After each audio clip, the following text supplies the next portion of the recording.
Isinilang ang isang sanggol na may kakaiba at kahanga-hangang hinog na kamalayan. Masayang pinagmamasdan siya ng kanyang bagong ina, na mamangha sa kanyang pagkatao. Sa kuryusidad, binuksan ng bagong silang ang kanyang status panel, at laking gulat niya nang makita na siya ay bumalik sa level 1. Mas lalo siyang namangha nang mapagtanto niyang wala pa siyang pangalan. Sa tabi ng ina, isang lalaki na tinutukoy bilang, Your Majesty, ang lumapit, maingat na pinagmamasdan ang bata. Pinupuri ng hari ang mga mata ng sanggol, sinasabing kamukha nito ang sa ina, habang napapansin naman ng ina na ang bibig ng sanggol ay perpektong kamukha ng ama. Sa harap ng maraming sumasampong mga nasasakupan, gumawa ang hari ng mahalagang pahayag, pinangalanan niya ang bata na Noah Ararat at iginawad sa kanya ang kagalang-galang na titulo bilang ika-13 na imperial na prinsipe. Nang makita ni Noah ang kanyang status panel na nag-update ng prestihiyosong titulong ito, ramdam niya ang matinding pagkabigla, at naunawaan ang kahalagahan ng kanyang bagong buhay. Dahil sa kuryusidad tungkol sa potensyal ng kanyang anak, tinanong ng hari ang isang alalay tungkol sa elemental na kakayahan ni Noah. Mabilis ang sagot, tubig. Dahil ang Almria, ang rehiyon na kinabibilangan ni Noah, ay tahanan ng maraming miyembro ng Water Clan, na pagpasyahan ng kanyang kamahalan na mamanahin ni Noah ang tungkulin bilang pinuno ng angkan. Habang masusing tinitingnan ni Noah ang kanyang status panel, napansin niya ang isang espesyal na marka, isang +S sa kanyang water attribute. Upang subukan ang potensyal ni Noah, iniutos ng kanyang ama kay Cruz na ipakita ang kakayahan ng batang prinsipe. Nagsimula si Cruz sa isang maingat na enchantment na mabilis na nagpapalakas sa mga abilidad ni Noah sa tubig, agad na itinaas ang kanyang lakas sa SS rank. Sa pagkakita nito, namangha ang mga nakasaksi, ganap na nagising ang kapangyarihan ni Noah sa unang araw pa lamang ng kanyang buhay, isang bihirang pangyayari. Ang kahanga-hangang talento na ito ay nagpasaya sa mga nasasakupan, na lubos ng naantig sa kapanganakan ng anak ng hari. Isinilang si Noah Ararat sa imperyo ng Mills, isang kaharian sa matabang kapatagan na pinalilibutan ng mga mararangyang bundok, kilala bilang bansa ng mga mandirigma. Ang imperyong ito ay nasa gintong panahon, humihikayat ng kayamanan at mabilis na pag-unlad. Bilang ika-13 na biolohikal na anak ng naghaharing hari, minamahal si Noah hindi lamang dahil sa kanyang pambihirang kakayahan kundi pati na rin sa kanyang pagkatao. Lumipas ang 6 na taon, at napansin ni Noah ang isang kakaibang pagkakaiba sa kanyang status panel.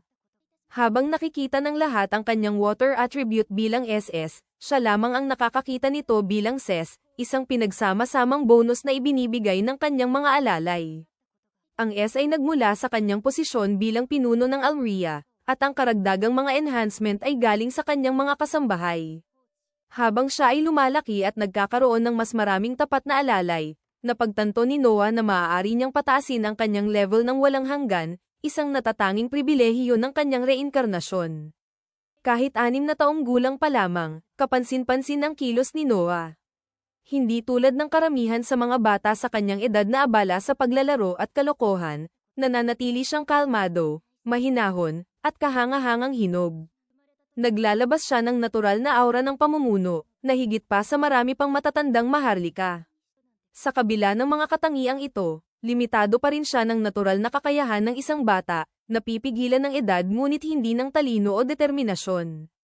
Isang araw, lumapit kay Noah si Evelyn, isang magandang kasambahay na inatasang tanggapin ang mga bisita.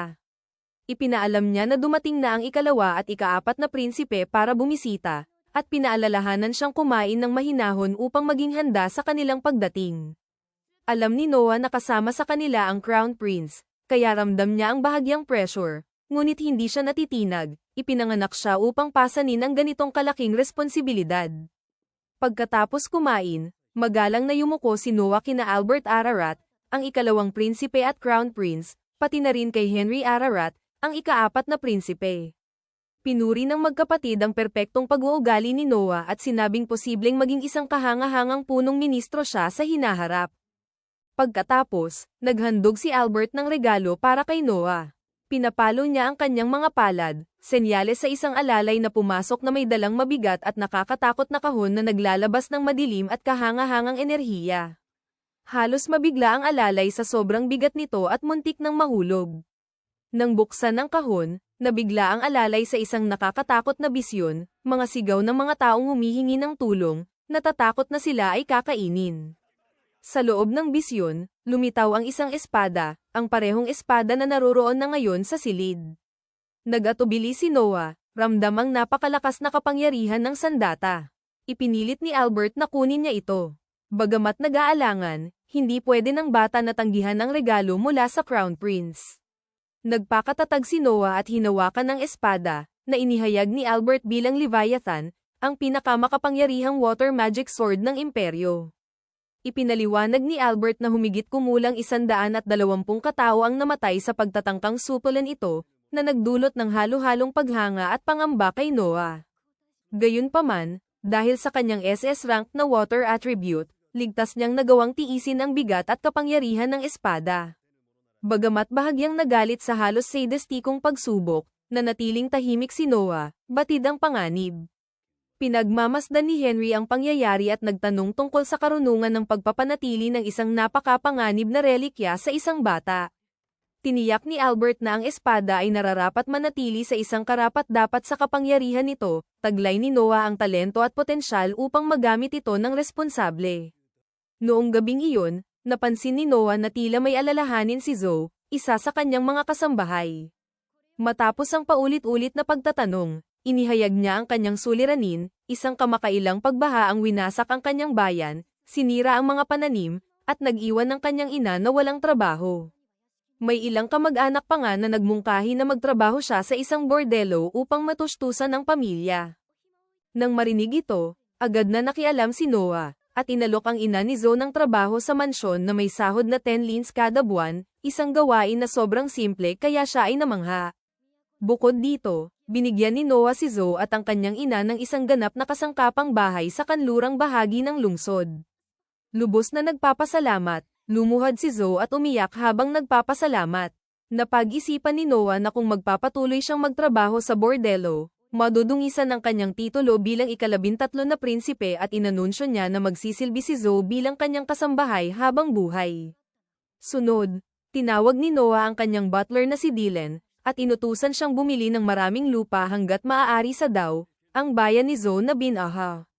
Bagamat naguluhan si Dylan sa simula, ipinaliwanag ni Noah na gaya ng pagsagip nila sa tahanan ng pamilya ni Zoe, maaaring may ilang individual na subukang samantalahin ang mga pamilyang nahihirapan. Nagulat si Dylan sa talino at foresight ng bata at nagtanong tungkol sa pinagmulan ng pondo. Kinuwenta ni Noah na sakita mula sa buwis ng Almeria at mga congratulatory gifts mula sa emperador. Ang kabahayan ng ika-13 na Imperial Prince ay may humigit kumulang 500,000 lins, ngunit nangangailangan ng 700,000 lins ang proyekto sa Dao. Upang mapunan ang kakulangan, iniutos ni Noah ang pagbebenta ng lupa sa timog ng Imperial Capital.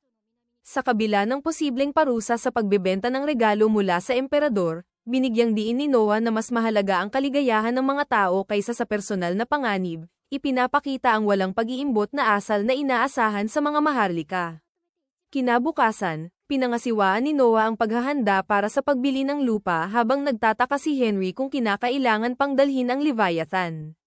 Ipinaliwanag ni Noah na bagamat nararamdaman niya ang kapangyarihan nito, hindi pa niya naitatag ang koneksyon sa espada, na ang kalooban nito ay kailangang tanggapin siya bilang Panginoon. Nagbabala si Henry sa panganib, ngunit matatag si Noah. Pagdating sa Dao, nasaksihan niya ang pinsalang dulot ng pagbaha, wasak na mga bahay, nabubulok na pananim, at mga pamilyang nawalan ng tirahan. Pinangunahan siya ni Zoe sa mga wasak na kalye habang iniutos ni Noah kay Dylan na bumili ng mga ari-arian base sa talaan ng gobyerno, inihanda ang posibleng komplikasyon. Pinanood ni Noah ang mga relief efforts ng imperyo, kabilang ang community soup line, ngunit nang tikman ng pagkain, natagpuan niyang hindi ito maaaring kainin, manipis, halos bulok na tubig na nagkukunwaring sopas. Sa pagharap dito, pinaalalahanan siya ng isang matandang lalaki na kahit papaano, may pagkain ang mga tao. Bago makasagot si Noah, dumating ang mga inspektor, pinamumunuan ni Gallo, isang tiwaling opisyal na lokal na nakangiti sa kabila ng mababang kalidad ng pagkain. Hinarap ni Noah si Gallo, inakusahan siya ng pandarambong at pagsasamantala sa paghihirap ng iba. Tumawa si Gallo at ipinagtanggol ang sarili, sinasabing karapat-dapat ang gantimpala para sa mga nagbibigay ng tulong sa oras ng kahirapan. Galit na galit, ginamit ni Noah ang kapangyarihan ng Leviathan. Tumugon ang espada, binalot siya ng malakas na agos ng tubig at binigyan ng lakas upang ipatupad ang katarungan. Pinugutan niya ng ulo si Gallo at nasaksihan ang Leviathan na lumikha ng malaking hukay, ikinagulat ang mga gwardya ng inspektor. Nang makilala siya, yumuko si Lord Rowan Green, kapitan ng mga kabalyero na namamahala sa Dao, bilang tanda ng paggalang. Ipinahayag ni Noah ang katiwalian at inutusan ang nararapat na parusa para sa lahat ng kasabwat. Sa huli, iniutos niya na muling lutuin ang community soup ayon sa pamantayan ng hari, nagdulot ng kagalakan sa mga gutom na mamamayan.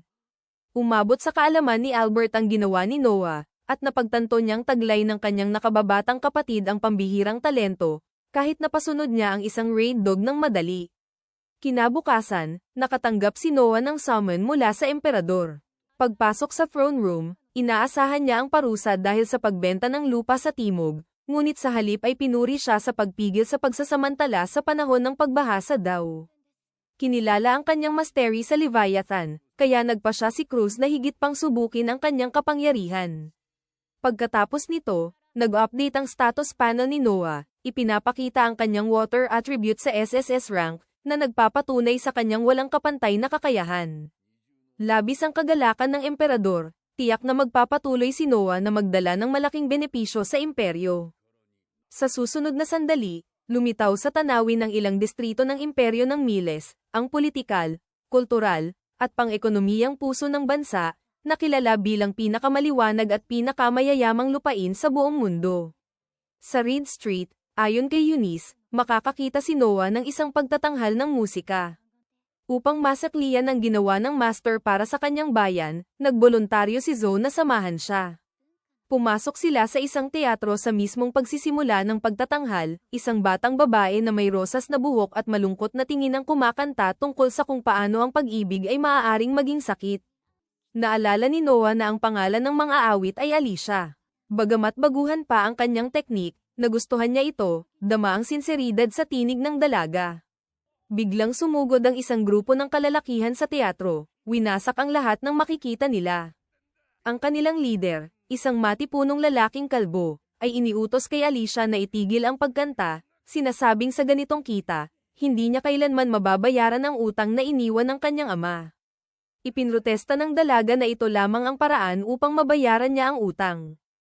Tumugon ang lalaki na bawat babae ay may tiyak na paraan ng pagkita ng pera, at malinaw ang kahulugan nito. Sa gitna ng kaguluhan, matinong tumayo si Noah at binanggit ang isang artikulo ng Batas Imperial, na nagsasabing hindi maaaring pasanin ang mga bata sa utang ng kanilang magulang. Dagdag pa niya na ang pagpuwersa sa anak na babae at pag-curse sa kanya na ibenta ang kanyang katawan ay isang krimen. Nagalit ang lalaki at nagbanta, ngunit ginamit ni Noah ang kapangyarihan ng Leviathan upang supulan ang malupit na lalaki at ang kanyang mga tauhan.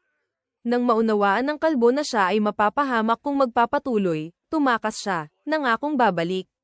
Tahimik ang madla nang mapagtanto nilang nakatayo sila sa harap ng isang prinsipe ng imperyo. Sinabi ni Noah na nagustuhan niya ang pagkanta ng dalaga at tinanong ang tungkol sa kanyang buwanang gastusin. Nahihiya, ipinaliwanag niya na kailangan niyang bayaran ang medikal na pangangalaga ng kanyang ina. Binigyan siya ni Noah ng buwanang allowance na 25 lins, na nagbibigay daan sa kanya na kumanta ng malaya, at nangakong itataas pa ito habang siya ay umuunlad. Pagkatapos, bumalik ang prinsipe sa kanyang payak na tirahan, sinalubong ng mga tagapaglingkod na naglilinis ng kanyang sapatos. Tinanong niya kung sino ang nagdulot ng kaguluhan sa teatro. Ipinaliwanag ni Evelyn na sila ay kilalang iligal na nagpapautang sa lugar, classic na mga loan shark. Nang malaman kung sino ang kanilang hinarap, yumuko ang mga lalaki sa harap ng tarangkahan ng prinsipe bilang paghingi ng paumanhin, ngunit iniutos ni Noah sa mga katulong na paalisin sila. Pagkatapos ng lahat, ang mga kriminal, lalo na ang mga ito, ay hindi basta-basta maaaring makipag-usap sa isang prinsipe ng imperyo. Dumating si Henry sa pintuan, pinupuri ang tindig ng kanyang kapatid, at binanggit na ang madaling pagtanggap sa ganitong mga tao ay magpapababa sa dignidad ng imperial na pamilya at ng mga prinsipe nito. Sumasang-ayon si Noah na isa iyon sa dahilan, ngunit may isa pa siyang dahilan. Pinili niyang ipaliwanag ito ng pribado sa loob ng bahay. Pagkakaisa, Ikinwento ni Noah tungkol sa mga awit na kanyang sinusuportahan at na kailangan niyang maging matatag laban sa mga loan shark upang maunawaan nilang hindi nag-iisa si Alicia. Tinanong ni Henry kung maganda ang sampal na ibinigay sa kanya ng dalaga, at inamin ng batang prinsipe na nahihilo pa rin siya. Napansin ni Henry na hindi niya inasahan na ang isang bata sa kanyang edad ay makakamit ang antas na ito, lalo na kung ikukumpara kina Frank at Gary, na halos kapantay ni Noah ang edad ngunit malayo ang naabot. Partikular si Gary, nananatiling isang imaturong bata na hindi natututo ng tamang asal. Nang marinig ito, napag-isip-isip ni Noah na kahit magkapatid sila, magkaiba ang kanilang mga ina. Gayunpaman, si Henry at Gary, na iisang ina, ay tiyak na may kakaibang ugnayan. Upang baguhin ang usapan, napansin ni Henry na tila na master na ni Noah ang magic sword. Sumagot si Noah na ito ay dahil sa kanyang kapatid, na nagturo sa kanya na may sariling kalooban ang Leviathan. Gayunpaman, nagtaka si Henry kung paano nagdadala ang bata ng ganitong dambuhalang sandata na masyadong malaki para sa kanya. Tinawag ni Noah ang espada sa harap ng kanyang kapatid at ipinaliwanag na iniimbak niya ito sa anyong miniature sa loob ng kanyang manggas, isang teknik na itinuro mismo sa kanya ng espada. Namangha si Henry, at binanggit na ito ay walang kapantay, dahil ang Leviathan ay nakaselyo ng 200 taon bilang isang pambansang kayamanan, at walang record ng ganitong kakayahan. Ito ay isang pambihirang tagumpay para kay Noah. Pagdating ng gabi, nang lumabas ang dalawang prinsipe sa tarangkahan, naroon pa rin ang mga loan shark, nakayuko. Matapos ang mahabang paghihintay, nawadan ng pasensya ang kanilang leader at nagbanta na hindi siya dapat balewalain ng isang mayabang na bata. Sinubukan ng kanyang mga tauhan na pigilan siya, ngunit huli na. Sa isang bahagyang galaw, ginamit ni Noah ang kapangyarihan, na naging sanhi upang manghit-hit at sumuko agad ang lalaki.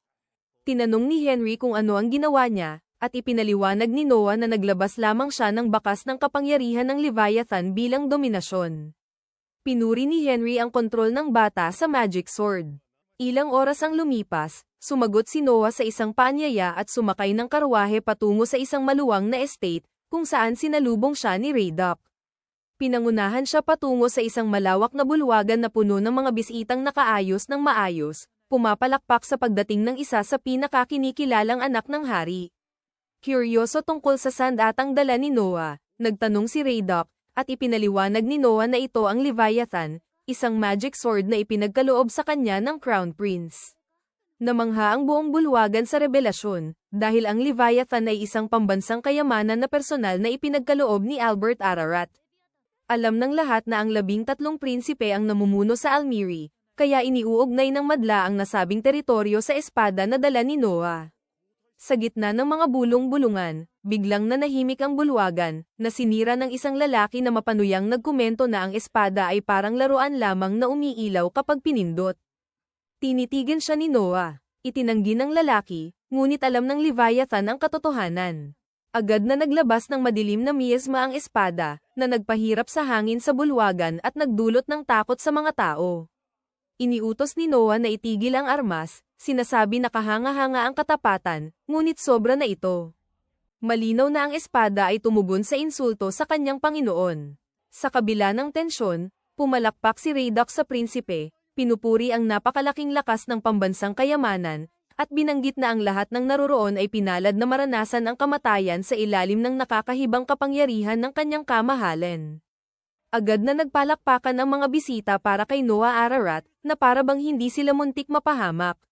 Nang tanungin ni Raydock kung paano haharapin ang lalaki na nag-insulto sa Leviathan, sumagot si Noah na dapat itong balewalain, sapagkat ang mula sa ibaba ay hindi kailanman umaabot sa itaas.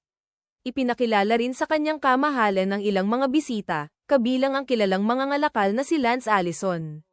Ngunit ang pinaka-nakakuha ng pansin ng prinsipe ay ang susunod na dalawa, isang lalaki na nagpakilala bilang si Byron Allen, administrador ng Allen Mercantile Company, at sa kanyang tabi, halatang kinakabahan, isang dalaga na nagngangalang Cindy Allen. Agad na tinanong ni Noah kung adopted ba siya, napapansin na si Byron ay may asal ng isang second o third generation elite, hindi tulad ng dalaga.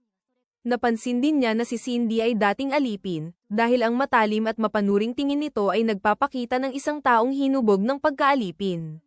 Namangha, Kinumpirma ni Byron ang hinuhan ng prinsipe, inamin na binili niya si Cindy, ngunit pinuri ang kanyang talino at mabilis na pagkatuto.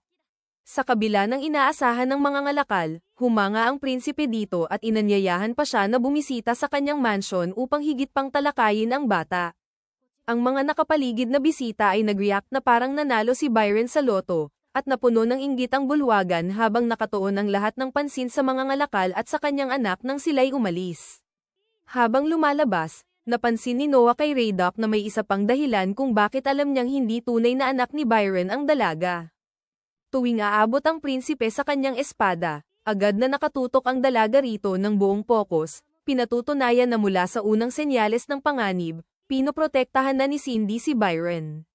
Pagkatapos ng okasyon, pumunta si Noah Ararat sa palengke at nagtagpo ang isa sa kanyang mga kapatid, si Oscar.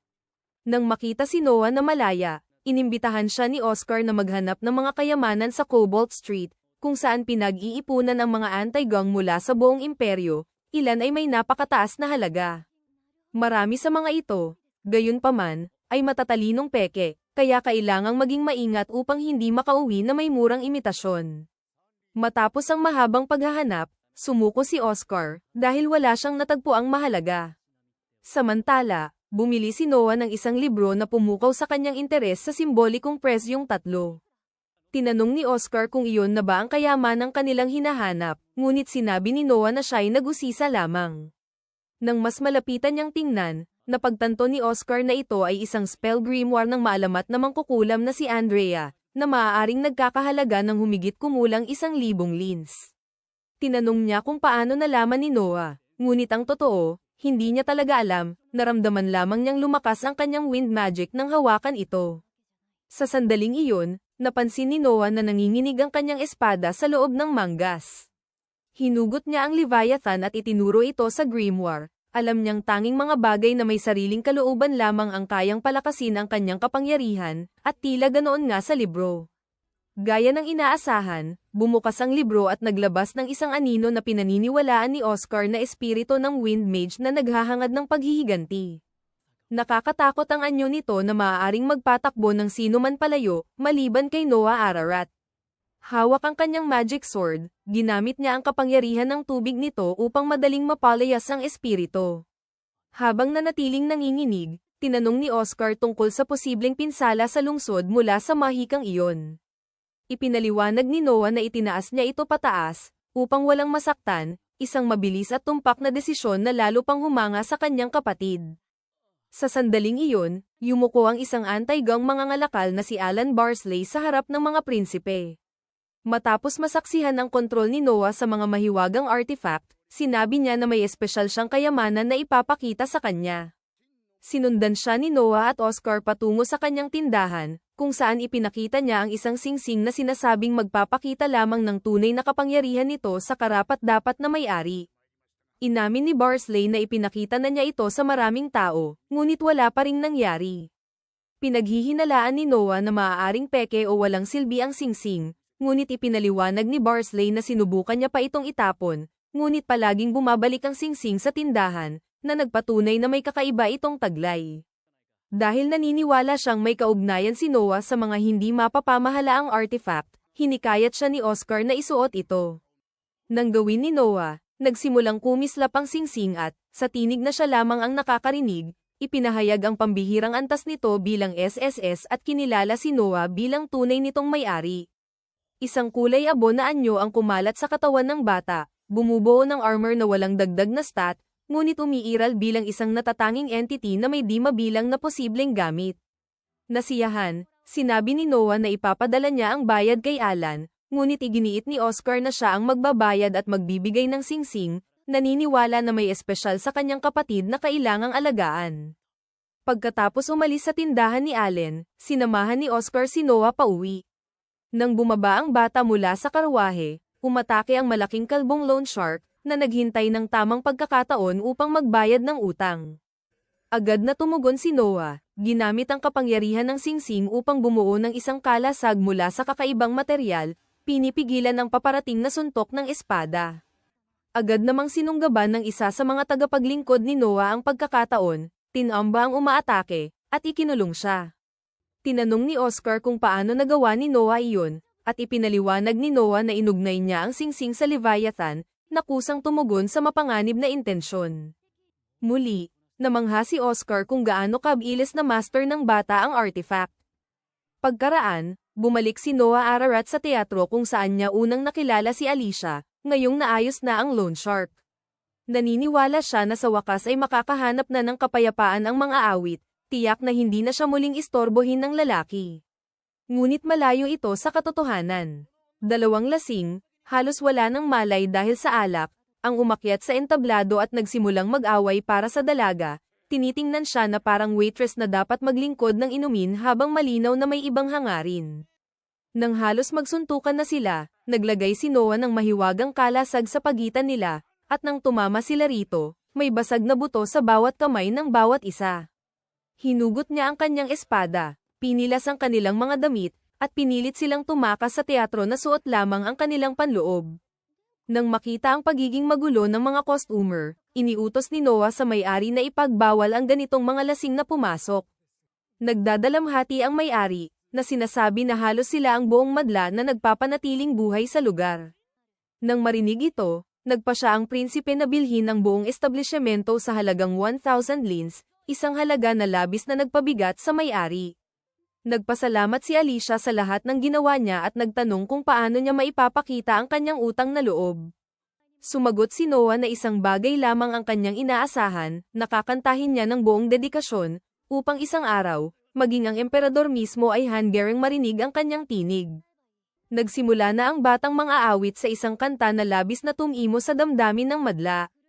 Habang lumilipas ang panahon, dinalaw si Noah Ararat ni Ded Murray, ang pangkalahatang gobernador ng Hajjo, na siyang piyudo ni Noah. Nakaugalian ng imperial na pamilya na magbigay ng mga piyudo sa mga prinsipe upang matutunan nila ang pamamahala, at dahil sa titulong Panginoon, itinuturing ng mga naninirahan ang mga maharlikang ito bilang kanilang tunay na mga amo. Ganito rin ang sitwasyon ni Ded Murray, na nagmula sa Aliria at ngayoy naglilingkod sa Hajjo. Sa bisa ng kautosang imperial, inatasan siya sa pagpigil sa pagbaha, ngunit bigo ang mga pagsisikap. Ang Hajjo ay isang matabang rehiyon ng butil na nasa tabi ng isang malaking ilog, may pangakong masaganang ani, ngunit madalas ding salante ng pag-apaw ng tubig. Ayon sa gobernador, ang ugat ng problema ay ang kakulangan ng pondong inilaan. Sa kabila ng utos ng emperador, patuloy na nagdadahilan ang ministry ng pananalapi sa halip na ilabas ang salaping kailangan upang maiwasan ang sakuna. Dahil hinihinala na niya ang dahilan, agad nagtungo ang batang maharlikang may pambihirang talino sa mansyon ng komisyoner ng pananalapi na si Mabry, na nooy payapang kumakain ng steak habang nagho-host ng isa sa mga anak ng emperador. Bago pa man ang lahat, binalaan siya ni Noah na huwag maliitin ang usapin na para bang hindi ito mauunawaan ng isang bata, dahilan upang mapagtanto ni Mabry na mali ang kanyang naging pagtataya. Napilitang ngumiti ng pilit, ipinaliwanag ni Mabry na labis na ikinalungkot ni Emperador Ararat ang mga pagbaha sa Hajjo kaya't pinalaya niya ang piyudo sa pagbabayad ng buwis sa buong taon, at ang naging kawalan ng kita ang dahilan kung bakit walang pondong mailaan. Agad na nagtanong si Noah kung nagbibiro ang komisyoner, na ikinagulat ni Mabry at Ded Murray dahil sa tapat at tuwirang pananalita niya. Iginiit ni Noah na tumigil ang pagbubuwis dahil wala nang maipon, isang awa mula sa korona, ngunit itinuring ng komisyoner ito bilang dahilan upang ipagkait ang tulong sa isang piyudo na nasa krisis. Sa ilalim ng presyon, binago ni Mabry ang kwento, na sinabing walang laman ang kaban dahil ginagamit ang pondo para itayo ang bagong tag-init na tirahan ni Emperador Ararat, isang mas malamig na lugar kaysa sa kabisera. Nang marinig ito, nawala ang pasensya ni Noah at inakusahan ang komisyoner ng pag-insulto sa Hajjo sa pamamagitan ng pagbibigay prioridad sa isang bakasyon ng estate kaysa sa isang binahang piyudo. Nanganganib siyang dalhin ang usapin mismo sa emperador. Nagpanik si Mabry, lumuhod, at nagmakaawa ng kapatawaran. Pumayag si Noah na isantabi ang isyu sa kondisyon na agad ipadala ang budget sa Hajjo. Nagmadaling sundin ni Mabry ang utos, na ikinagulat ni Ded Murray na isang batang lalaki lang ang nagpilit sa isang makapangyarihang opisyal na lumuhod nang hindi umatras kahit isang pulgada.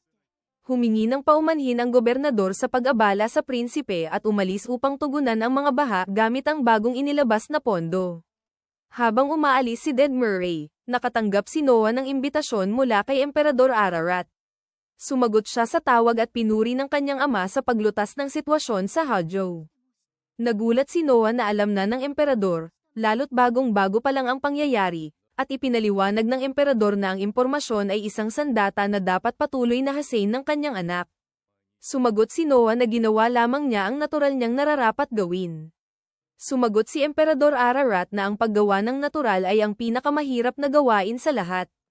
Marami ang mahusay magsalita at magpuri, ngunit iilan lamang ang kayang gawing tunay na simple ang isang bagay na simple. Ilagay ang kamay sa ulo ng kanyang anak, ipinahayag niya ang paghanga sa batang 6 na taong gulang pa lamang. Nang utusan siyang tumayo, napansin ni Noah na ang espada na Leviathan ay lumiit upang umangkop sa kanyang tangkad.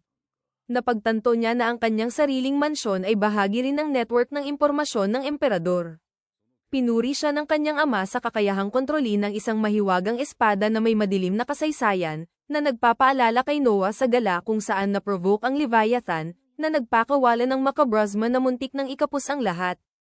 Gayunpaman, nagpa siya ang emperador na dapat magkaroon si Noah ng tamang instruktor upang ligtas na magamit ang espada.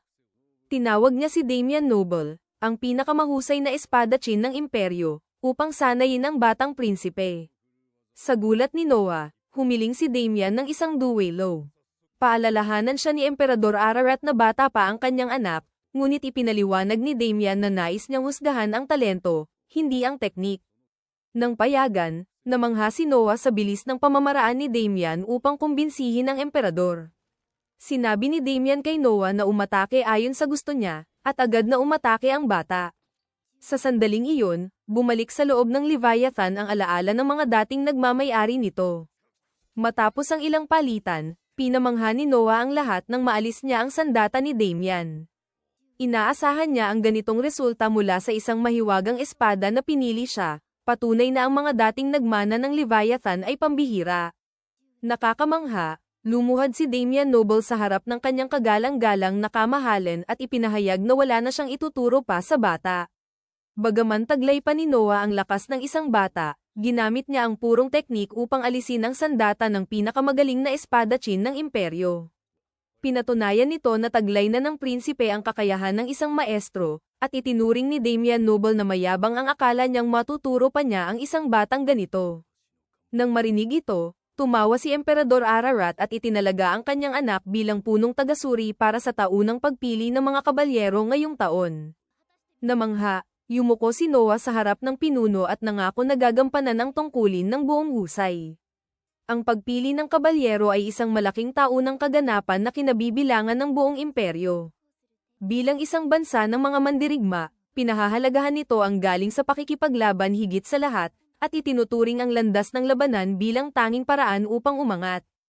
Ang mga nagwagi sa rehiyonal na paunang laban ay nagtitipon sa kabisera para sa isang nakamamatay na huling labanan, at ang mananaig ay makakamtan ng titulong kabalyero at makakapasok sa mataas na uri. Ang unang tungkulin ng isang kabalyero ay magsilbi sa tagapamahala ng pagpili, na ngayong taon ay si Noah Ararat.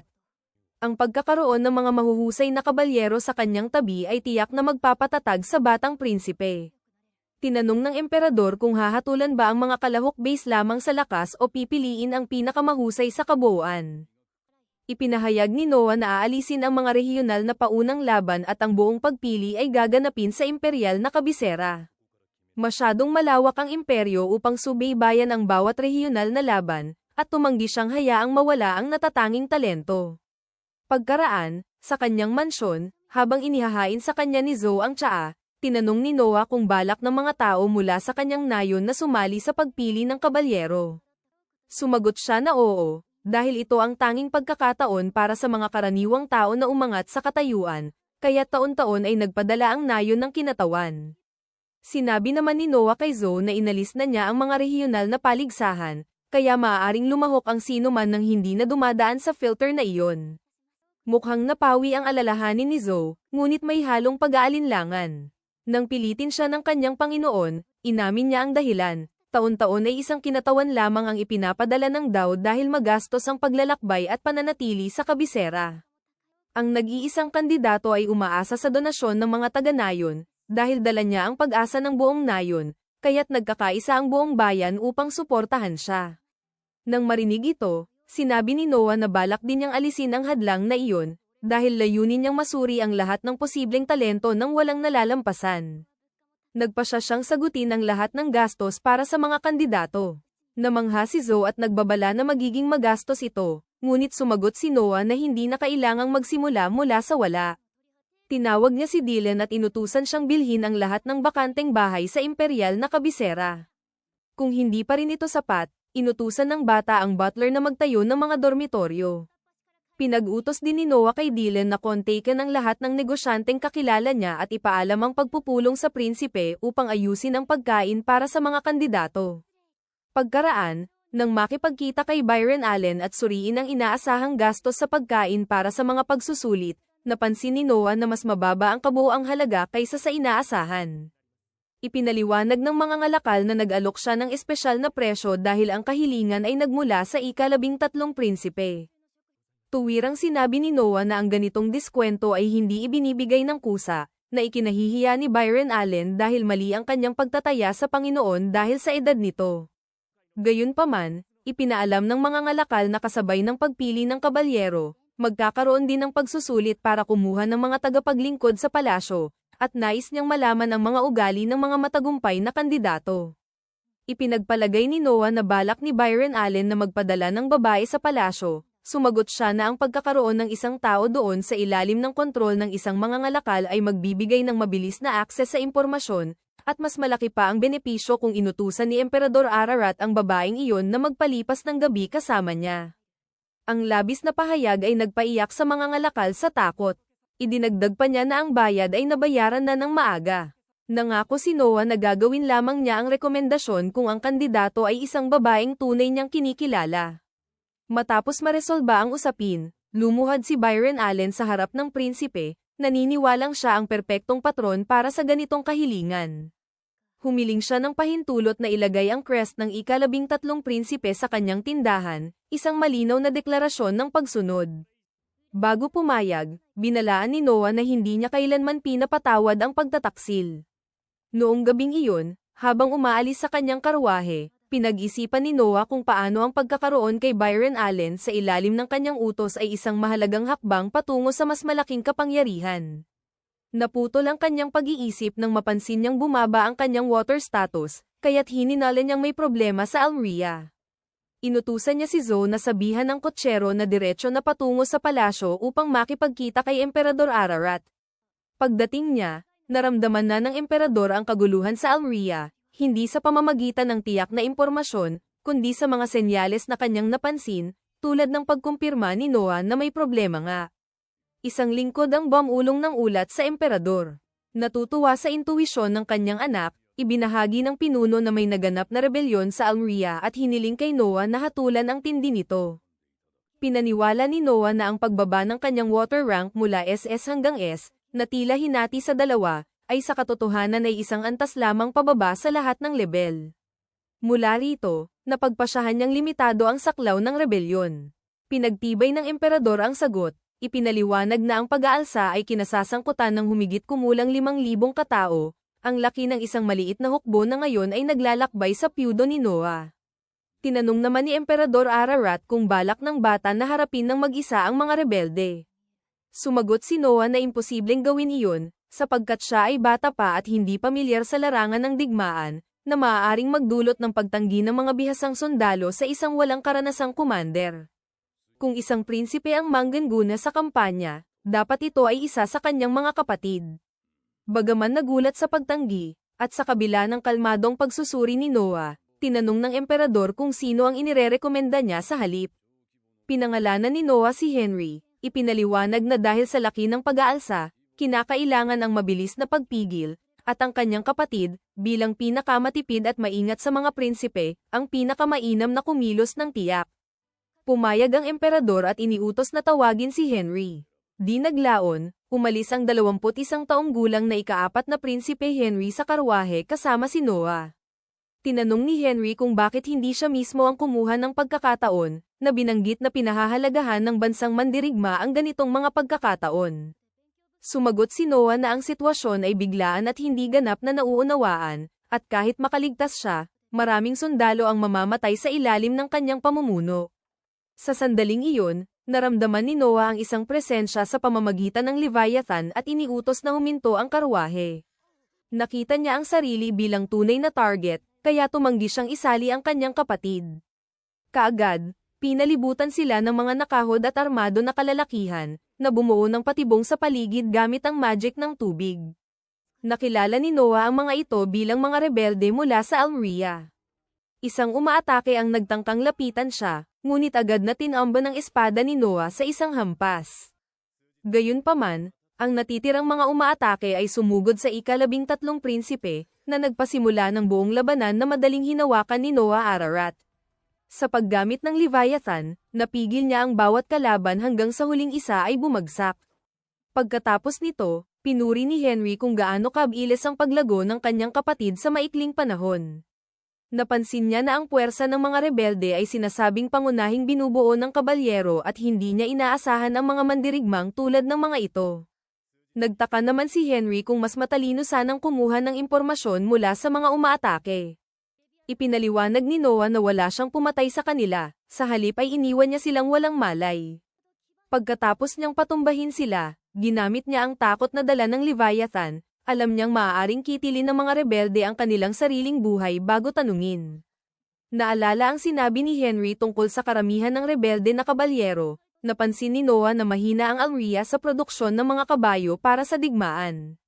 Kinabukasan, tinawag ni Noah si Byron Allen dahil sa kanyang mga ugnayang pangnegosyo malapit sa Almeria. Binalaan niya na kung may makakalat na kahit isang salita tungkol sa kanilang pag-uusap, parang patay na ang mga ngalakal.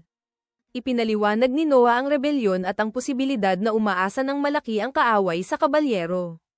Ibinigay sa kanya ang 10,000 lins at iniutos kay Byron na bilhin ang lahat ng magagamit na pagkain para sa kabayo. Nang tanungin ng mga ngalakal kung dapat bang balewalain ang rasyon para sa mga tao, sumagot si Noah na hindi ito kakailanganin. Kulang ang Almeria sa industriya ng digmaan, at ayon kay Henry, malamang na binili mula sa labas ang mga kabayo ng hukbo, kaya't limitado ang supply ng pagkain para sa kabayo na pwedeng kunin mula sa mamamayan. Tinalo ni Byron Allen ang ideya na ang pagputol sa rasyon ng mga sundalo ay magdudulot ng pagnanakaw, ngunit iyon mismo ang layunin ni Noah. Namangha sa pangitain ng kanyang Panginoon, nangako si Byron Allen na sisimulan agad ang plano. Di nagtagal, sa kastilyo ng kaharian, nalaman ni Emperor Ararat na sinubukan ng mga rebelde na dukutin si Noah upang gamitin siyang panangga. Ibinahagi rin ng bata na masyadong madaling umamin ang nahuling rebelde, na tila may itinatagong panlilinlang. Pinuri ni Ararat ang talas ng isip ng kanyang anak at sinabing may paraan upang malaman ang katotohanan, ngunit kinatakutan ni Noah na baka ito'y may kasamang pagpapahirap. Nanatili siyang tahimik, nalilito sa ideyang iyon. Napansin ng kanyang ama na haharap sa matinding krisis ang imperyo kung nadakip ang ika-13 prinsipe. Pinuri niya si Noah dahil sa pagtutok nito sa supply ng pagkain, bagay na ikinagulat ng bata, dahil simpleng pag-order lamang siya ng pagkain ng kabayo. Idinagdag ni Ararat na sa karaniwang pagkubkob, maaaring ganoon din ang ginawa ng iba, si Albert, ang koro ng prinsipe, ay hahayaan pang magutom ang mga rebelde upang magsilbing babala. Ngunit inisip ni Noah ang banta mula sa loob at palihim na inayos ang pagkubkob na nakatuon lamang sa mga kabayo, gamit pa ang sarili niyang pondo, isang matalino at banayad na estratehiya.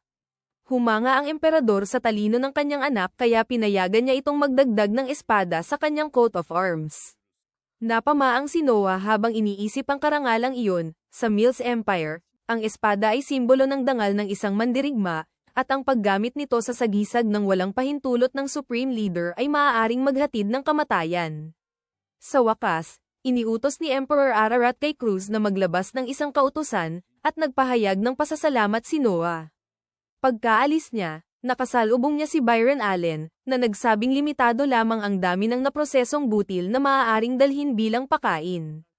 Idinagdag ni Byron na kaya niyang matunton ang ruta ng paghahatid, at posible ring monopolisahin ang pagbili nito. Ang pinuno ng mga rebelde na si Garhan ay malupit at handang gumamit ng anumang paraan para sa paghihiganti, kaya kinakailangan ng matinding pag-iingat, kahit para kay Prinsipe Noah Ararat. Biglang sumingit si Evelyn, dala ang balita tungkol sa isang lalaking malubhang sugatan sa pangunahing tarangkahan na nagsasabing may dala siyang agarang mensahe. Hinarap siya ni Noah, isa siyang kapitan ng 10 sundalong batalyon mula sa Adra, Almeria. Iniulat niya ang rebelyon at ibinunyag na ang kanyang nakatataas ang may pakana, ngunit tumanggi siyang sumama at dumating upang ilantad ito. Sinabi ni Byron Allen na hindi naman ito gaanong apurahan, dahil alam na ni Noah ang tungkol sa rebelyon, ngunit nagpasalamat pa rin ang prinsipe, nagutos ng agarang gamutan, at nagbigay ng gantimpalang 1,000 lins, isang maliit na kayamanan. Kinwestiyon ni Byron ang kilos na iyon, dahil paulit-ulit lamang ang impormasyon. Ipinaliwanag ni Noah na ito'y paggalang sa katapatan ng isang taong, sa kabila ng matinding sugat, ay naglakbay ng malayo upang magbigay babala. Pagsapit ng dapit hapon, pumasok si Zoe, mapatla at nanginginig. Iniulat niyang may hindi kilalang tao ang nagbigay sa kanya ng supot na may 500 lins, na sinasabing iyon ang bayad kapalit ng paglalagay ng pampatulog na sangkap na hawak niya ngayon sa ika-13 prinsipe. Napagtanto ni Noah na tunay ngang siya ang puntirya ng mga rebelde, kaya tinanong niya si Zoe kung bakit hindi siya sumunod. Lumuluha itong sumagot na hinding-hindi niya kayang ipagkanulo ang kanyang Panginoon, na hindi lamang nagligtas sa kanyang pamilya kundi sa buong nayon nila. Gayunman, inamin niyang papatayin siya kung sinuwi niya ang utos. Isinulat ng batang prinsipe Noah ang isang zekeng katumbas ng halagang inalok ng mga rebelde bilang suhol, dagdag pa ang 5,000 lins. Nagulat si Zoe at tumangging tanggapin iyon, ngunit iginiit ni Noah, sinabing hindi pa iyon ang pinakamalaking sorpresa. Lalo pa niya itong ginulat nang ihayag niyang siya mismo ang iinom ng pampatulog, at inutusan siyang ihatid siya sa mga rebelde bago agad tumakas, dahil tiyak na papatayin din siya ng mga ito upang patahimikin. Makalipas ang ilang oras, nagising si Noah sa isang taguan. Narinig niya ang dalawang lalaki sa katabing silid na nag-uusap tungkol sa pagpatay sa kanya gamit ang punyal ng kanilang pinuno upang hindi siya makatakas. Tali ang kanyang mga kamay at paa, ngunit palihim niyang kinuha mula sa kanyang tainga ang isang maliit na mahiwagang bagay na naging Leviathan. Sa kabutihang palad, suot pa rin niya ang kanyang singsing, kaya nagawa niyang putulin ang mga lubid. Paglingon niya, napagtanto niyang wala siya sa isang silid kundi nasa likod ng isang kariton. Inutusan niya si Leviathan na silipin ang mga alaala nito. Matapos niyang inumin ang gamot, pinalibutan siya ng mga rebelde na sumalakay sa kanyang mansyon kasunod ng pagpasok ni Zoe. Gayunpaman, lumikha siya ng isang panggulo at nakatakas. Hindi na siya pinansin ng mga rebelde at sa halip ay itinali si Noah at isinakay sa kariton, sinamantala ang pagkakataong mahuli ang ika-13 prinsipe. Matapos pagmasdan ang paligid, umakyat si Prinsipe Noah sa ibabaw ng kariton, armado, at hinarap ang mga rebeldeng nagtipon sa paligid ng siga. May isang humugat ng espada at tinukso siya, sinabing wala na ang kanyang kapatid upang tumulong. Ngunit umatake si Noah nang napakabilis kaya halos hindi na nakapaghanda ang lalaki. Nang hinayang ang bata sa kawalan ng saysay ng misyon, umaasa siyang makakuha ng mahalagang impormasyon, ngunit mga mababang ranggong tauhan lamang na walang alam ang kanyang nahuli. Galit na sumugod ang mga rebelde, ngunit ipinamalas ni Noah ang nakamamatay na kombinasyon ng kanyang husay sa espada at kapangyarihan ni Leviathan, nang hindi man lang ginagamit ang kanyang mahikang tubig. Matapos silang lahat mapabagsak, nakita niyang papalapit si Zoe kasama ang ilang sundalong imperial. Nagulat siya at tinanong kung bakit ito bumalik. Kahit inutusan niya itong tumakas, hindi nito kinaya ang pag-aalala at kinailangang tiyakin ang kalagayan ng kanyang amo. Namangha ang mga sundalo sa mga bangkay ng rebelde, at inakala ni Zoe na mag-isa silang natalo ng kanyang Panginoon. Inutusan ni Noah ang kapitan ng Platen na asikasuhin ang mga bangkay. Nang abutin ng opisyal ang espada ng isang nakahandusay na lalaki, pinigilan siya ni Noah. Napaatras ang mga sundalo habang may maitim na miasma na umaangat mula sa talem. Napagtanto ni Noah na iyon ang kilalang masamang punyal. Sa pamamagitan ni Leviathan, naramdaman niya ang matinding hangering pumatay na nakapaloob dito, pati na rin ang nananatiling galit at sumpa ng taong nagbigay ng sumpa sa sandata. Ipinakita ni Leviathan ang anyo ng isang lalaki, walang duda, si Garhan, ang pinuno ng mga rebelde. Pagkatapos ay pinakawalan nito ang buong kapangyarihan, naglabas ng miasma na kasing itim ng punyal. Ang aninong puwersa ay bumulusok sa langit at tumama kay Garhan kung saan siya nakatayo. Kinabukasan, ipinatawag si Noah upang magulat sa kanyang ama, na gaya ng dati ay alam na ang lahat ng kanyang ginawa. Agad siyang pinuri ni Emperor Ararat, sinabing ang pinuno ng mga rebelde ay tinamaan sa noo ng biglaang bugso ng tubig noong nakaraang gabi. Natural, inakala nitong si Noah at ang kanyang mahiwagang espada ang may gawa. Namangha si Noah kung gaano kabilis makakalap ng impormasyon ang kanyang ama. Sa sarili, naalala niyang ginamit niya ang natitirang galit at sumpa sa punyal bilang pananda, ginabayan ng malayo ang pag-atake ni Leviathan patungo sa may-ari nito at direktang tinamaan si Garhan. Nang mawala ang kanilang pinuno, gumuho ang mga rebelde ng Almeria at madaling nasupil ng ikaapat na prinsipe ng imperyo, si Henry. Pagkatapos ng labanan, karamihan sa mga kasabwat ay nahuli. Sa silid trono na puno ng mga maharlika, iniutos ng emperador na ihanda ang mga baka at kabayo, at idineklara na ang mga pamilya ng mga may sala ay pagpuputol-putulin ang mga katawan. Nagpahayag ng pagsang-ayon ang mga maharlika. Humingi ng pahintulot magsalita si Noah, na ikinagulat ng korte nang tutulan niya ang hatol. Sa mahigpit na tingin, hiniling ni Emperor Ararat ang kanyang paliwanag. Sumagot si Noah na ang parusa ay dapat sumunod sa batas ng imperyo, ang pinuno ng mga taksil ay pupugutan ng ulo, ang mga kamag-anak hanggang ikatlong antas at mga kasabwat ay bibitayin, at ang iba ay pupugutan ayon sa antas ng kanilang pagkakasangkot. Naiintindihan ni Noah na kung lalabag ang kanyang ama sa batas, magdudulot ito ng kaguluhan sa buong imperyo, kaya pinayuhan niya itong muling pag-isipan. Pagkatapos ng maikling katahimikan, inamin ni Emperor Ararat na tama ang kanyang anak at nagpasalamat sa kanya sa pagsasalita. Gayunpaman, tumanggi siyang magpatawad ng maluwag. Idineklara ang pinakamabigat na parusa na pinapayagan ng batas, at inutusan si Prime Minister Noishill na ipatupad ito. Namangha ang korte sa pakikialam ng ika-13 prinsipe, at lalo pang lumalim ang paghanga ng mga tao kay Noah Ararat, ang batang henyo. Napagtanto ni Ararat na iniligtas siya ng kanyang anak mula sa isang mantsa sa kasaysayan at iginawad sa kanya ang bagong titulo. Maaaring nagsalita ang sinumang prinsipe, ngunit si Noah lamang ang natatanging nag-abayan ng kanyang ama patungo sa katarungan. Upang makilala ng mundo ang kanyang karunungan, iginawad ng emperador sa kanya ang titulong sage, isang karangalang hindi pangkaraniwan sa royalty. Nagpakita rin siya ng panghihinayang na sana ay mas maagang ipinanganak si Noah.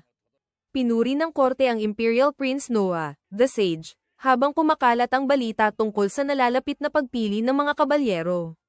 Tinanong ng emperador kung paano niya balak pumili. Sumagot si Noah na may ideya siya ngunit ibubunyag lamang ito sa hinaharap. Sa loob ng bulwagan ng kastilyo, kalmado na umiinom ng tsaa si Noah at inutusan ng isang alalay na ibuhos sa kanya ang isang timba ng tubig. Nang sumunod ang alalay, automatikong nag-activate ang kanyang singsing, bumuo ng mahiwagang hadlang na nagpabato sa tubig, na ikinagulat ni Emperor Ararat.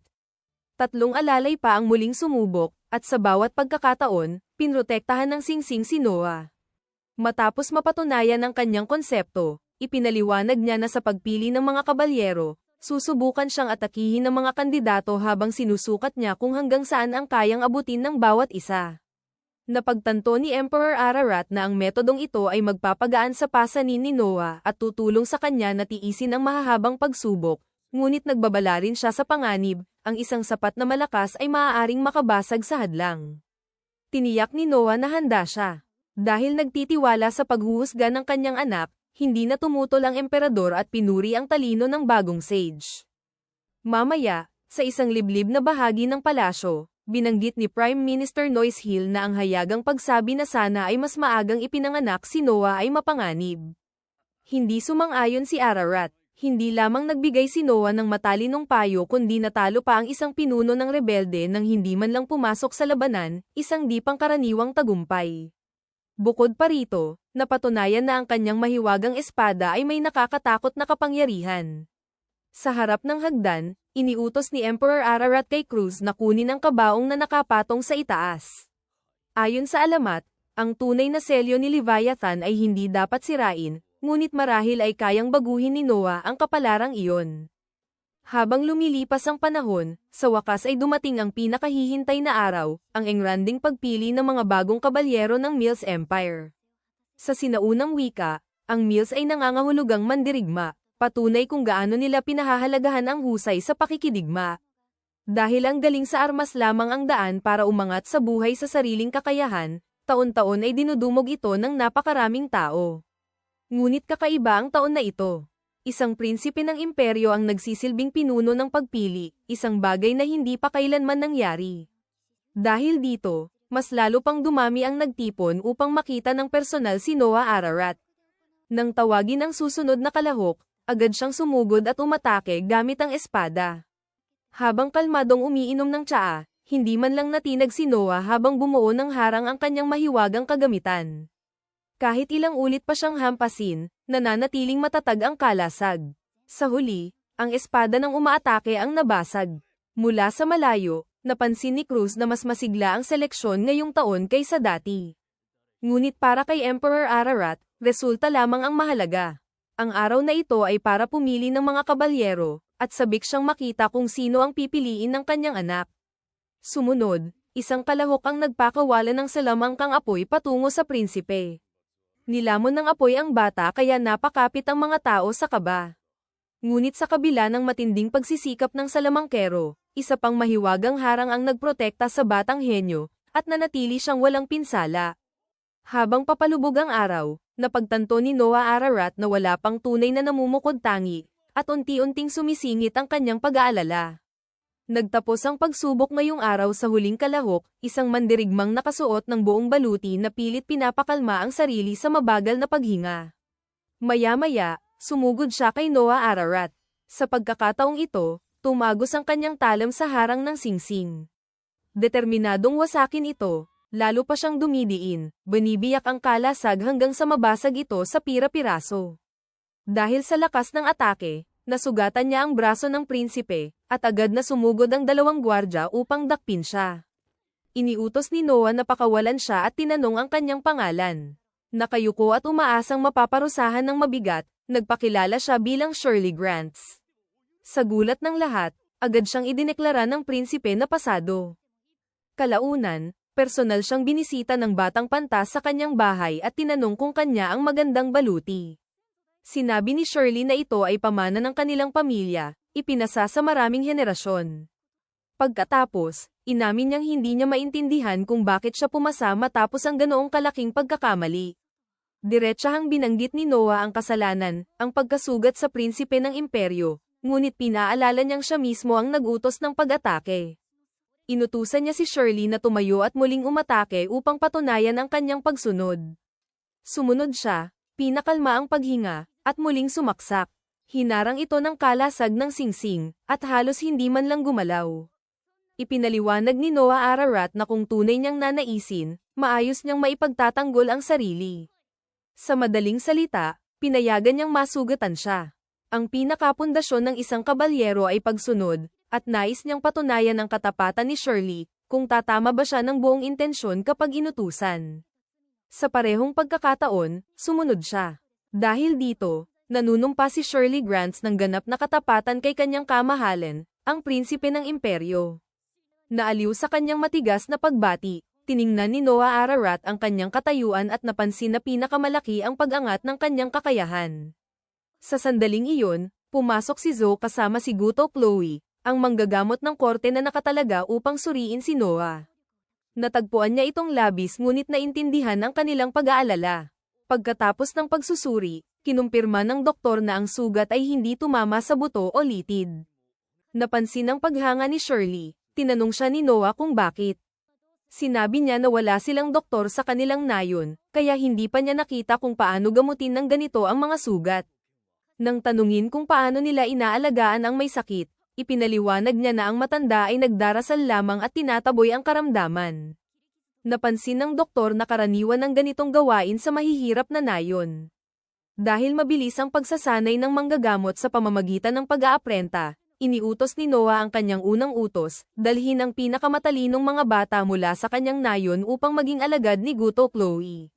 Sasagutin niya ang lahat ng gastusin, upang balang araw ay maibalik nila ang serbisyo bilang mga manggagamot para sa kanilang komunidad. Gulat na gulat, yumuko ng malalim si Shirley Grants at nagpasalamat. Pinaalala siya ni Noah Ararat na ang isang kabalyero ay dapat sumunod sa tamang etiketa, hindi basta-basta yumuko ng maluwag. Kinabukasan, isinusuot ni Shirley ang kanyang baluti at lumabas sa kanyang bagong silid, kung saan nakita niya si Zoe sa pasilyo. Tinanong siya ni Zoe kung nakatulog siya ng maayos. Inamin ni Shirley na hindi, tila bago pa rin sa kanya ang silid. Dagdag pa niya na kahit ang mga silid ng mga lingkod dito ay marangya, isang bagay na bihira sa isang imperial na tahanan. Habang naglalakad, nadaanan nila ang ilang mga katulong na nagkakatuwaan tungkol sa kung sino ang magiging hinaharap na asawa ng kanilang Panginoon. Napansin ni Shirley Grants na 6 pa lamang ang batang prinsipe, ngunit pinaalalahanan siya ni Rihanna na ang ibang mga prinsipe ay nagpakasal bago umabot ng 15. Isang katulong ang nagmungkahi na ang tagapaglingkod ni Lady Alria, na mula sa nasasakupan ng prinsipe, ay magandang piliin. Sumang-ayon ang iba, maliban kay Zoe, na nagsabing hindi tama ang ganitong usapan. Malapit, napansin ng isa pang lingkod na pinatutunayan lamang nito ang kasikatan ng batang prinsipe. May mga kafe pa nga na binuksan malapit sa tahanan ni Noah Ararat dahil sa dami ng kababaihan na nagtitipon upang makita siya. Dagdag ni Rihanna na sinasabi rin ni Evelyn na wala ng ibang prinsipe na kasing mabait, at tinukso si Zoe, tinatanong kung gaano niya hinahangaan ang prinsipe, lalo na't kamakailan lang siyang nagsimulang mag-aral ng mahika upang higit na maprotektahan ang kanyang Panginoon. Nahihiya, iginiit ni Zoe na nais niya lamang na maglingkod ng mabuti, at pagkatapos ay lumakad palayo upang takasan ang kanilang pangungutya. Kalaunan, natanggap ni Noah Ararat ang taunang ulat ng pagpili ng mga kabalyero mula kay Rowan Green. Sinabi ng commander na ang mga bagong rekruto ay una sa kalidad, salamat sa sistema ng prinsipe, at labis ang pasasalamat ng kabalyerong hukbo sa kanilang talento. Gumawa si Noah ng formal na liham ng pasasalamat para sa lahat ng tumulong sa pag-organisa ng kaganapan, at pagkatapos ay inutusan ang kanyang kabalyero na samahan ang kanilang bisita palabas ng mansyon habang inihahanda ni Rowan Green ang kanyang kabayo. Yumuko si Shirley Grants at nagpasalamat sa kanya sa pagdating. Sa sandaling iyon, napagtanto ni Rowan Green kung bakit ipinadala ng prinsipe si Shirley Grants na samahan siya, upang ipakita sa bagong kabalyero kung paano kumikilos ang isang wastong tagapangalaga. Habang sasakay na siya sa kabayo upang umalis, nagbigay si Rowan ng isang payo mula sa isang veterano, sa paglilingkod sa isang dakilang tao, hindi mahalaga ang pagkakamali, ang pagkawala ng pagsisikap lamang ang dapat ikabahala. Sa gabing iyon, nag-host si Noah Ararat ng isang piging sa kanyang mansyon, na tampok ang mga awit na si Alichi. Dumalo si Byron Allen kasama ang kanyang anak na si Cindy, upang ipagdiwang ang tagumpay ng pagpili ng mga kabalyero. Sinabi ni Noah Ararat na ang handaan ay para sa lahat. Bukod dito, maraming bisita ang mga mangangalakal na konektado sa 13 prinsipe ng imperyo, kaya mahalaga ang pagpapalakas ng ugnayan. Nang matapos ni Alichi ang kanyang awit, pumalakpak si Noah, at sinundan siya ng buong bulwagan. Lumapit si Zoe na may liham na nakapangalan sa kanya. Bagamat kinakabahan, iniabot niya ito. Lumayo si Noah at binuksan ang liham. Walang nakalagay na pangalan ang nagpadala. Sinabi ng gwardya sa gate na tumakas agad ang tagapaghatid pagkatapos ay abot ang liham. Nag-aalala, nagtanong si Shirley Grants kung dapat ba siyang kumilos. Sa loob ng kanyang pabalat, nanginginig si Leviathan, ngunit sinabi ni Noah na ayos lang. Patuloy pa rin ang galaw ng natitirang mga rebelde ng Alria. Naniniwala siya na ang nagpadala ng liham ay isang tagalubid na nangangalap ng impormasyon, malamang ang sundalong nagbabala sa kanila tungkol sa rebelyon. Naalala ni Zoe ang tapat na katapatan ng sundalo at inakala niyang nais nitong bayaran ang gantimpalang natanggap niya. Ngunit binanggit ni Noah Ararat na maaari siyang mapatay kung mahuli habang gumaganap bilang tagahatid. Dahil nananatili pa sa Alria ang kanyang kapatid na si Henry, nagpadala ang pantas ng mensahe na itigil niya ang ginagawa. Kalaunan, dumating ang isa pang liham. Ayon sa inaasahan, nasaktan ng sundalo sa pamamaraan ng pagpapahirap. Nanatili siyang tahimik, at ang kanyang pagiging lihim ay nagdulot ng matinding kapinsalaan sa kanya. Nasagip siya ng tropa ni Henry, ngunit nananatili pa rin siyang walang malay. Itinuturing ni Noah na kanya ang pananagutan. Hindi sang-ayon sina Shirley Grants at Zoe, ngunit iginiit ng prinsipe na maiiwasan sana niya ito kung kumilos siya ng mas maaga, na inaalala ang aral ng kanyang ama na ang impormasyon ay isang sandata. Inutusan niya si Zoe na kontakin ng Alria at huwag magtipid, gamitin ang lahat ng doktor at gamot upang buhayin ang sundalo. Pagkatapos, napag-isipan ng bata na hindi sulit isakripisyo ang mga tapat na tao para sa isang ulat lamang. Di nagtagal, naglalakad si Noah Ararat sa mga kalye kasama ang kanyang kabalyero. Namamangha si Shirley sa masiglang pamilihan na hindi pa niya kailanman nakita. Tinanong niya ang layunin nito. Sinabi ni Noah na nais niyang bumili ng regalo para kay Henry, bilang pasasalamat sa pagpigil sa rebelyon at sa paghawak ng liham. Dumating sila sa tindahan ni Alan Bardsley. Ipinakita sa prinsipe ang mga bagong dating na paninda, mga pinong alahas na napakahalaga, na ikinabigla si Shirley sa kislap nito. Sa gitna ng karangyan, napansin ni Noah ang isang bagay na natatago sa ilalim ng telang pambalot.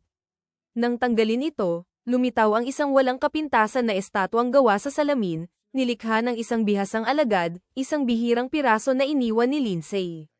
Ayon kay Alan Bardsley, ang paraan ng paggawa nito ay nawala na, at dalawa na lamang ang natitirang estatwa ng Diyosang ito.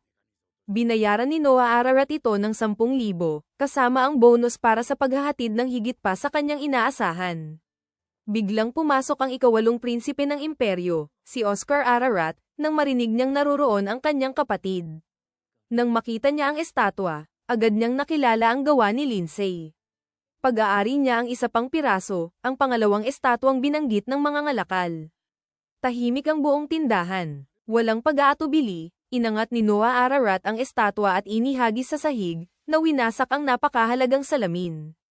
Habang nakatungo sa gulat si Alan Bardsley, binigyan siya ni Noah ng karagdagang pera para sa abala at sinabi na ikalat ang balita na ang pangalawang estatwa ay simpleng nabasag.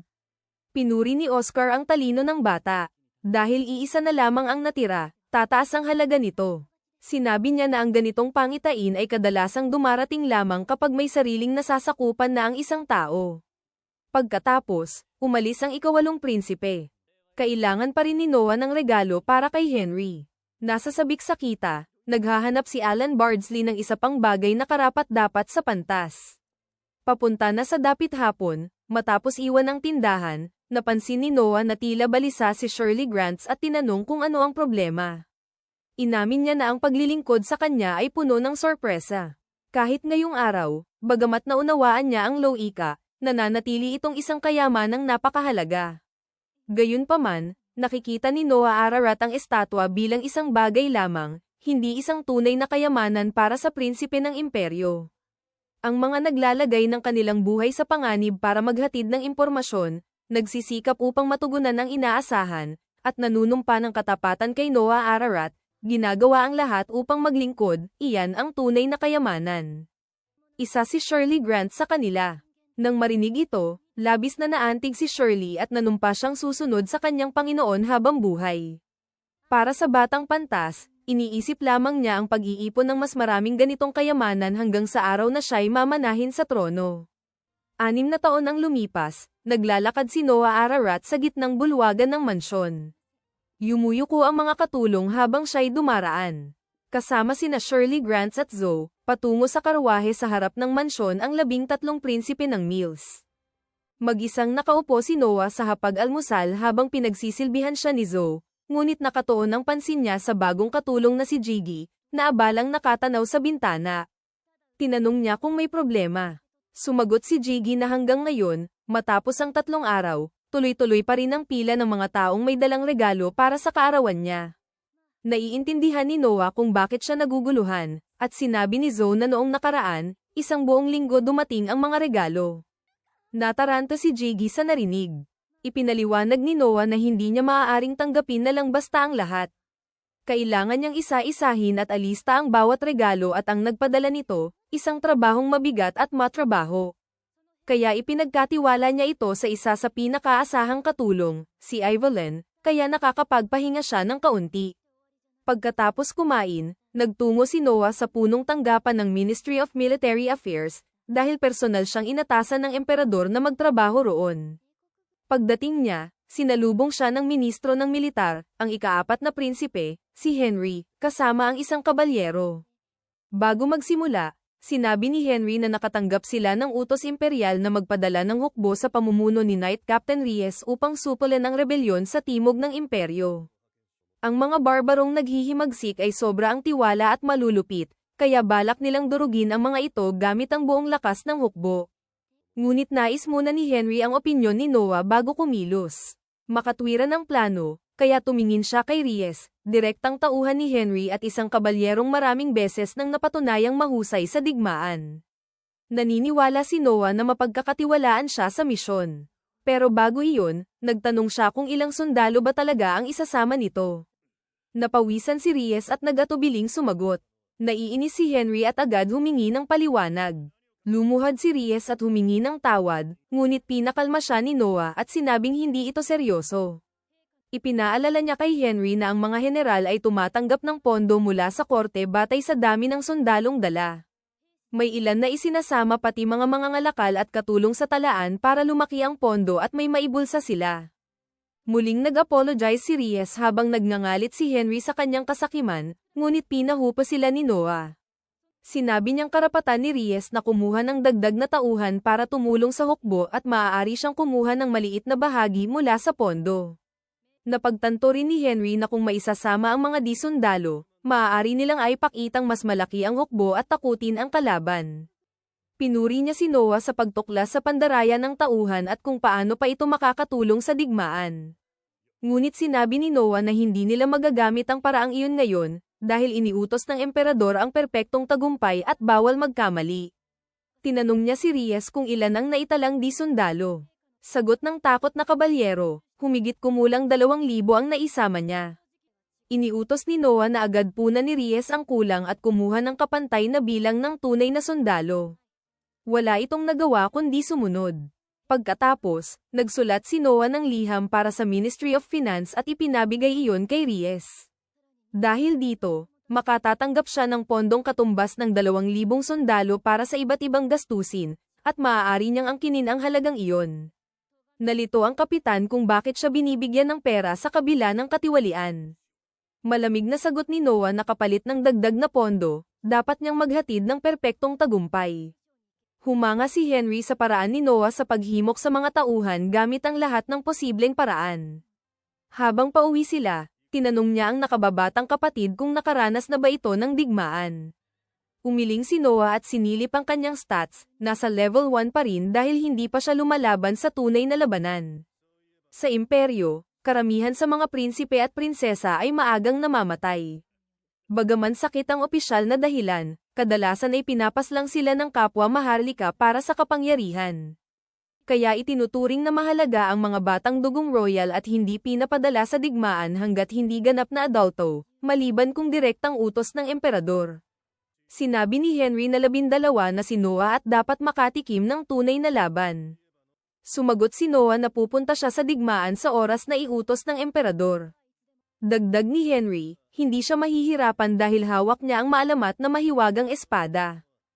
Biglang napahinto ang karwahe ni Henry nang may batang babae na tumakbo sa harap nito. Nakiusap siyang iligtas siya, at maya-maya'y nagsilabasan din ang ilang bata mula sa madidilim na eskinita. Nasa likod nila ang ilang tulisan na nais dukutin ang mga bata at sinunggaban nila ang mga batang babae at sinubukang dalhin. Lumabas si Noah at iniutos na huminto sila. Hindi alam ng mga tulisan kung sino ang kinakausap nila at sinabihan siya na bumalik na lang at uminom ng gatas ng kanyang ina. Hindi pinansin ni Noah ang kanilang mahihinang pangaalipusta at tinanong ang kanilang registration number, dahil ilegal ang kalakalan ng alipin na walang rehistro sa imperyo. Nagbago ang mga tulisan sa karahasan, pero mabilis na isinama ni Noah si Leviathan at sinaksak sila, pinatayod ngunit hindi pinatay. Namangha ang lahat sa kanyang galing, kahit hindi nila siya lubos na kilala. Lumapit si Noah sa mga bata para aliwin sila nang biglang may matandang lalaki na mahina ang katawan ang lumabas mula sa dilim at bumati sa kanya. Bukas niyang inamin na siya ang utak sa likod ng kalakalan ng alipin at nagbabala kay Noah na huwag siyang gambolain dahil may suporta siya ng unang prinsipe na si Gilbert. Naiintindihan ni Noah na isa itong kasosyo ni Epstein, kayong tuso at palabang matanda, at nag-iisip kung paano haharapin ang sitwasyon. Sinabi ng matanda na iwan ang mga batang babae at magpanggap na wala siyang nakita. Ngunit hindi makompromiso si Noah. Tinanong niya si Henry kung kilala niya ang lalaki, at sinagot ni Henry na hindi niya kilala ang mukhang nakakainis na ito. Sabi ni Noah, hindi rin niya alam kung sino ito.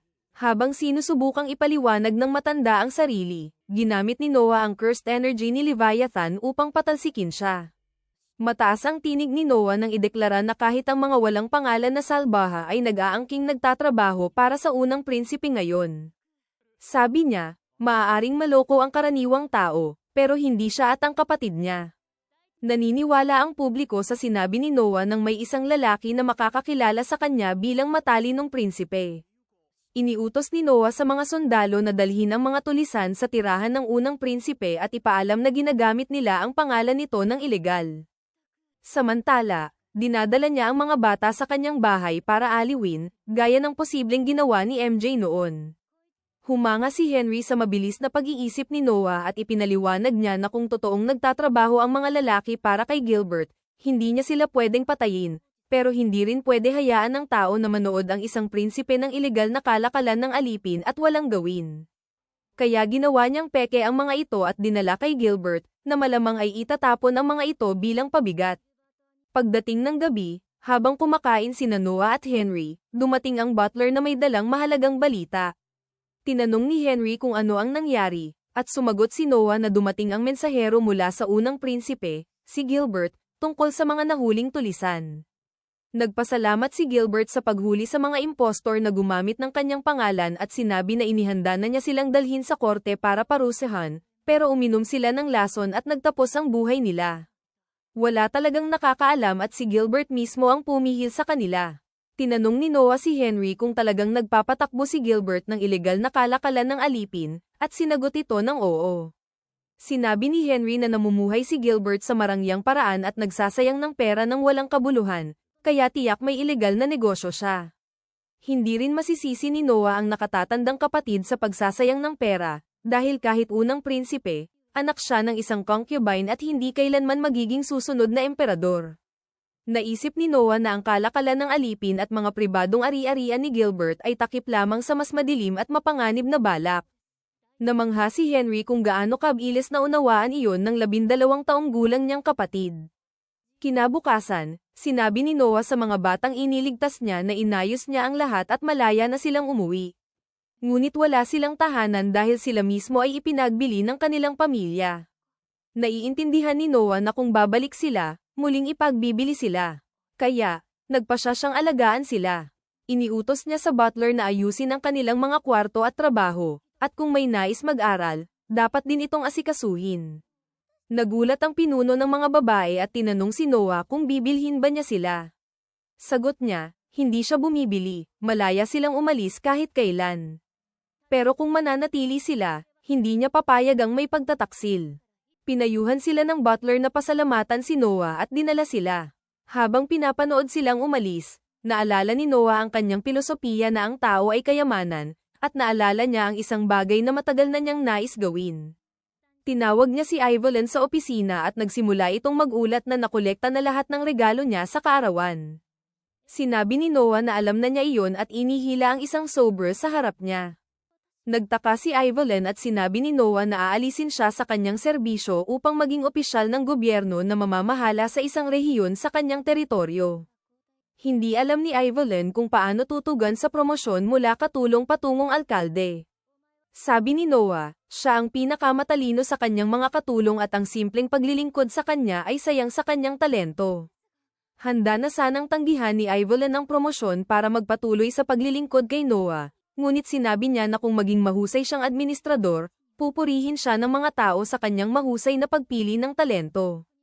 Iniutos ni Noah na lisanin niya ang mansyon at magtrabaho sa kanya, iyon na lang ang kailangan niyang marinig. Hindi naglaon, sinomen si Noah ng emperador na nakarinig kung paano niya ipinagtanggol ang dangal ni Gilbert. Sagot ni Noah na nagkataon lamang ang lahat, ang layunin niya ay mailigtas ang mga bata at mahuli ang mga kriminal. Naiintindihan niya na si Gilbert mismo ang nagulat sa emperador upang maiwasan ang backlash at magpakitang inosente sa lahat. Sinabi ng emperador na nakakalungkot na may ganitong maruruming kriminal na malayang gumagala. Tinanong niya si Noah tungkol sa parusa. At sinabi ni Noah na ayon sa batas, dapat maputol ang kanang braso ng leader at ang iba ay ilalagay sa military service. Sinabi ng emperador na harapang hinarap at inaresto ni Noah ang mga kriminal. Kung siya raw ang nasa lugar, magpapakubli siya, hayaang batuhin ng mga kriminal para mahuli silang nagkasala sa mismong akto. Nagbiro ang punong ministro na ito ay krimen laban sa imperial na pamilya at papatayin ang mga kriminal. Habang nagtatawanan ang lahat, ipinaliwanag ni Noah ang tama. Sinabi niya na kung ang emperador ay undercover at hindi alam ng kriminal kung sino ang tinatamaan, simpleng pananakit lamang ito at hindi krimen laban sa imperial na pamilya. Tahimik ang hukuman sa narinig nila, at naramdaman ni Noah na napakalayo na ng kanyang ginawa sa pagtutuwid sa punong ministro sa isang hypothetical na sitwasyon. Ngunit bago siya makapagpaumanhin, tumawa ang emperador at sinabi sa punong ministro na siya ang panalo sa pastahan. Nalilito si Noah. Ipinaliwanag ng emperador na naglagay siya ng pastahan sa punong ministro upang makita kung kayang itama ni Noah ang kanyang pagkakamali sa pag-unawa sa batas. Nagtaka si Noah kung ano nga ba ang silbi ng pagsubok na iyon. Saglit lang, dumating ang sagot nang italaga siya ng emperador bilang bagong Minister of Justice. Nag-alab ang hukuman sa balita at nagdiwang, sabay puri kay Noah bilang pangalawang prinsipe pagkatapos ni Henry na naging ministro. Hindi alam ni Noah kung paano tutugan, habang ang emperador at punong ministro ay nagngingitian at nagpalitan ng kontentong tingin, na lalo siyang nalilito. Sa gabi, nagpunta siya para pakinggan ang awit ni Ali, ngunit ang isip niya ay abala pa rin sa nangyari sa hukuman. Naisip niya na may mas malalim na dahilan kung bakit siya itinalaga bilang ministro ng katarungan. Ngunit nagpasya siyang walang silbi ang sobra-sobrang pag-iisip at mag-enjoy na lang sa palabas. Samantala, nakatanggap ang emperador ng nakababahalang ulat mula sa punong ministro, at napagpasyahan niyang hayaang siya ang humawak nito dahil kailangan niyang asikasuhin ang mas mahalagang bagay na hindi na pwedeng ipagpaliban.